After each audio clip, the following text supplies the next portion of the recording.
At 39, Bruno Mars finally confirms the rumors. At 39, Bruno Mars decided to stop hiding. Not just about the $50 million debt people swore he owed, not just about Jessica finally walking away after 13 years, but about the whole story. The homeless teenager who slept in an abandoned zoo. The kid who performed 1,000 shows before age 10. The man who turned public humiliation into a superpower. And now, the artist who just dropped his first solo album in nearly a decade, The Romantic, and is about to take it across 71 stadium shows worldwide. What he's confirmed will change how you see him completely. Bruno Mars was just 4 years old when most kids were still learning to read. His family ran a musical act in Hawaii, and he became their star. They called him Little Elvis because he wore a tiny glitter jumpsuit and copied Elvis Presley's moves like he was born doing it. At 5, he stole the spotlight at the Aloha Bowl halftime show in front of 40,000 people. At 6, he appeared on the Arsenio Hall show. Before he turned 10, he had performed nearly 1,000 shows. That kind of start builds something deep inside a person. Maybe that's why, years later, when he was rehearsing for the Super Bowl halftime show, he said it felt like recess. But life didn't stay shiny for long. When Bruno was 12, his parents divorced and the family act ended. Suddenly, there was no stage, no lights, and no money. Bruno, his dad, and his brother slept wherever they could, sometimes in a yellow '93 Cadillac, sometimes on rooftops in Waikiki, and once in an abandoned bird zoo where peacocks screamed all night. They snuck into hotel pools just to bathe. Dinner was often spam musubi from 7-Eleven. For 5 months, they had no electricity. He practiced guitar by moonlight because they couldn't afford amps. At school, kids teased him for wearing thrift store clothes. He earned $75 a night impersonating Michael Jackson just to pay for demo tapes and bus fare.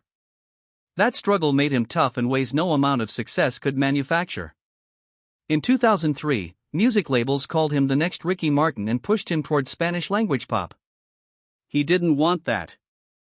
So he picked a name, Bruno, after wrestler Bruno Sammartino, and added Mars, because a girl once told him he was so confident he must be from another planet. When he arrived in Los Angeles in June 2003, he stepped off the plane with $600, 3 demo CDs, and his new name written on a luggage tag. He survived weeks eating nothing but 99-cent tacos. He lied his way into a DJ job he had no business doing and got fired after 2 nights. In February 2004, Motown offered him a deal, then dropped him 9 months later without releasing a single song. He had already told his family back home he was signed. That failure stung. But it also introduced him to Philip Lawrence, another Motown castoff. The two made a promise: they would write music nobody could ignore. By 2006, Bruno and Philip were riding in the back of a beat-up Toyota Corolla parked outside a small Hollywood studio, buying burritos for the studio owner as payment. They called themselves the Smeezingtons and studied over 1,000 songs before releasing one of their own. Then Bruno's sister slipped a demo to someone who knew Dr. Dre. The voice nearly got dismissed, it sounded too strange, but at 43 seconds in, Bruno hit a note that made the listener stop and rewind. It didn't turn into a deal, but the right person had noticed. And in Los Angeles, being seen by the right person changes everything. Their first real break came when they wrote the hook for Flo Rida's Right Round. It hit number 1 and set a digital download record. Then came B.O.B.'s Nothing on You. By the time Bruno released Just the Way You Are in 2010, songs he had co-written had already sold 15 million downloads for other artists. The debut album Doo-Wops and Hooligans, made for $70,000 with no borrowed samples, went 7 times platinum in the US and stayed on the UK albums chart for 400 weeks, longer than Abbey Road or Thriller. He earned 7 Grammy nominations in his first year, including Album and Record of the Year. No male solo debut had done that since Lauryn Hill. He walked away with Best Male Pop Vocal at just 25, becoming the youngest man to win that award since Stevie Wonder in 1974. Then came Uptown Funk, born in a May 2014 jam session, captured on a voice memo Mark Ronson still keeps starred in his inbox. The finished song took 11 writers, got tangled in 5 lawsuits, and stayed at number 1 for 14 straight weeks, the longest number 1 run of the decade until Old Town Road came along. When 24K Magic swept the 2018 Grammys, winning album, record, and Song of the Year, it became only the second R&B album of the century to pull off that hat trick. The supporting tour earned $367 million across 215 shows and placed among the top 10 highest-grossing tours ever. Then came Silk Sonic. At 11:47 p.m. at Dolby Live in Las Vegas, Bruno stepped into the spotlight in a gold tux and said it, "Silk Sonic is real. Leave the Door Open" hit number 1 in 4 weeks and stayed there 2 months. At the Grammys, the duo swept, winning Record of the Year, Song of the Year, and Best R&B Performance. Their vinyl debut for an evening with Silk Sonic was the biggest vinyl debut for an R&B act in over 30 years. But it's what came next that truly broke the internet. On August 16, 2024, Bruno sent out a message, 8 p.m. Pacific Standard Time. "Bring tissues." Minutes later, "Die with a Smile" with Lady Gaga dropped. It broke streaming records with 27.4 million plays in a single day, ruled charts for 18 weeks, and went multi-platinum in 32 countries. At the 2025 Grammys, Bruno and Gaga performed it with a gospel choir as Los Angeles was still healing from devastating wildfires. That performance, that night, became one of the most emotional Grammy moments in years. Die with a Smile went on to win Best Pop Duo/Group Performance, and the song reportedly earned nearly $1 million a day in publishing during its peak week. Then Rosa Blackpink teased a 9-second guitar riff on TikTok. Within 12 hours, 42 million people had watched it. When APT dropped in full, it entered the Billboard Hot 100 at number 3, the biggest K-pop female duet debut in history. Bruno later explained the title. It stood for After Party Tango, a reference to a night in Buenos Aires in 2019 when he and Rose danced until sunrise. By mid-2025, the song had crossed 3 billion Spotify streams.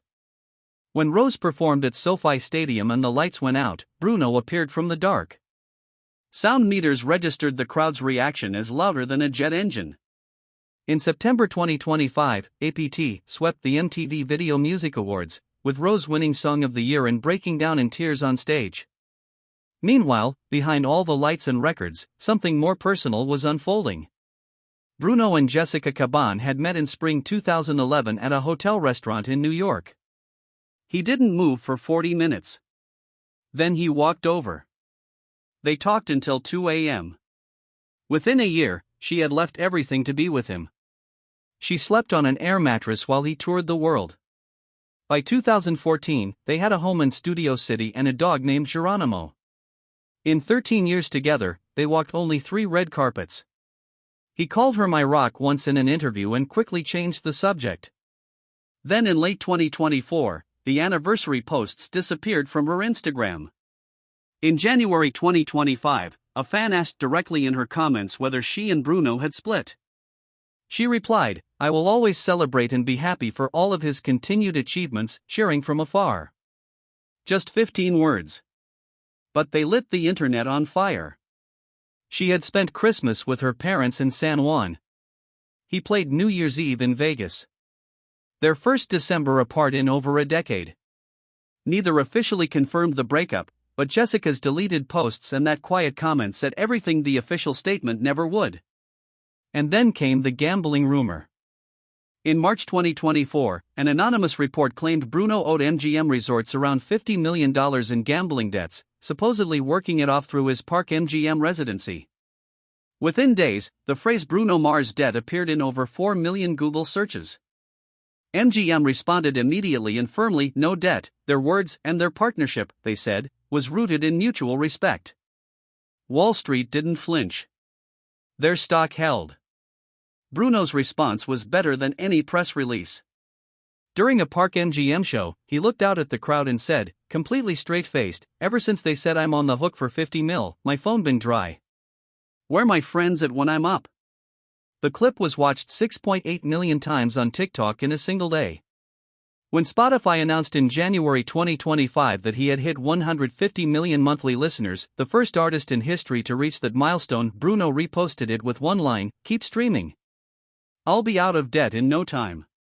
When he appeared at Rose's SoFi Stadium concert, his opening line was "almost out of debt." 32 million Instagram views in 3 days. Then on January 5, 2026, 2 quiet words broke a nearly decade-long silence. Bruno posted on X, "My album is done." 4 days later, I Just Might was released. It debuted at #1 on the Billboard Hot 100. On February 27, 2026, The Romantic arrived, his first solo album in almost 10 years, built with collaborators Smile, Philip Lawrence, Brody Brown, and James Fauntleroy, with no guest features. Just Bruno. Pure and unfiltered. The tour that follows will span 71 stadium shows across North America and Europe, beginning in Las Vegas on April 10, 2026. It will be his biggest solo run ever. The kid who performed in a glitter jumpsuit at 4.